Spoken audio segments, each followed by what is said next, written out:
Many Americans believe that small claims court is simple and fair as long as they tell the truth.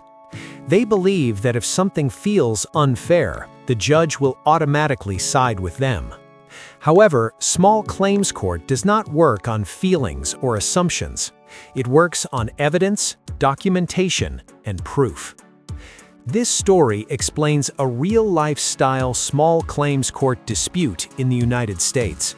It involves a tenant who sued his landlord for $3,200. The tenant believed the case was easy and obvious. The judge disagreed.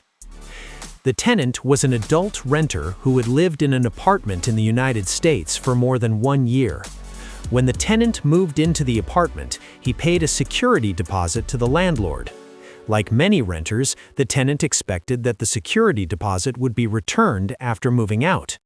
The tenant believed that he had left the apartment in good condition.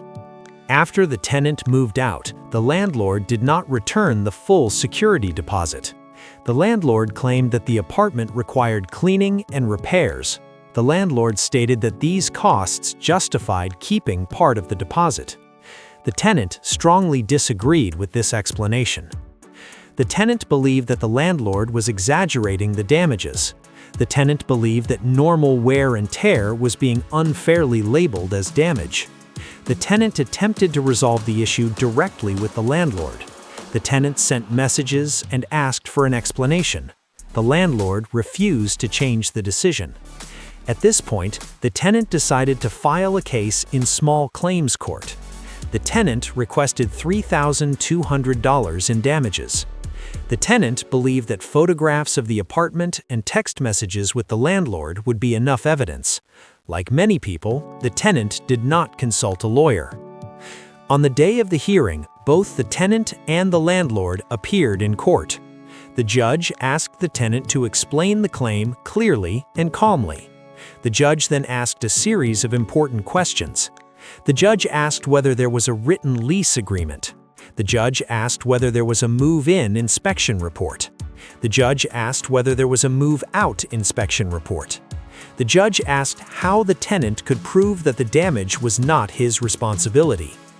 The tenant presented photographs of the apartment. However, the photographs did not have clear dates.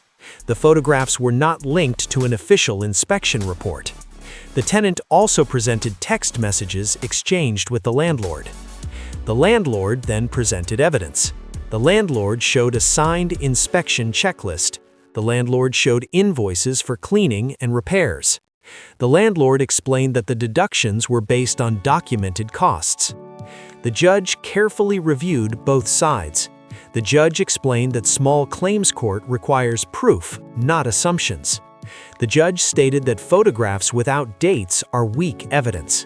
The judge stated that text messages alone do not prove the condition of the apartment at move-in or move-out. The tenant made a critical mistake. The tenant assumed that effort and honesty were enough. The tenant did not provide clear documentation comparing the condition of the apartment before and after the rental period. The tenant could not clearly prove that the damages were not his responsibility. The judge explained that in small claims court, the burden of proof matters. The person who files the claim must prove the case. The judge ruled that the tenant did not meet this burden. The judge denied the tenant's claim. The judge allowed the landlord to keep the disputed amount. The decision was based entirely on evidence, not emotion. The case was dismissed. This story highlights how small claims court really works in the United States. Judges focus on written proof, timelines, and consistency. They do not focus on who feels more wronged. They do not focus on who tells the better story. Everyday Americans should learn an important lesson from this case. Renters should document the condition of a property before moving in. Renters should keep copies of leases and inspection reports. Renters should take dated photographs and videos. Renters should understand what they must prove before filing a claim. Small claims court can be a powerful tool, but only when it is used correctly. Preparation matters more than confidence. Documentation matters more than emotion. This content is provided for educational purposes only. This content does not provide legal advice. Laws and procedures vary by state in the United States. Always research your local rules or consult a qualified professional before taking legal action. A small mistake in court can lead to a big loss. Understanding the process can save you time, money, and stress.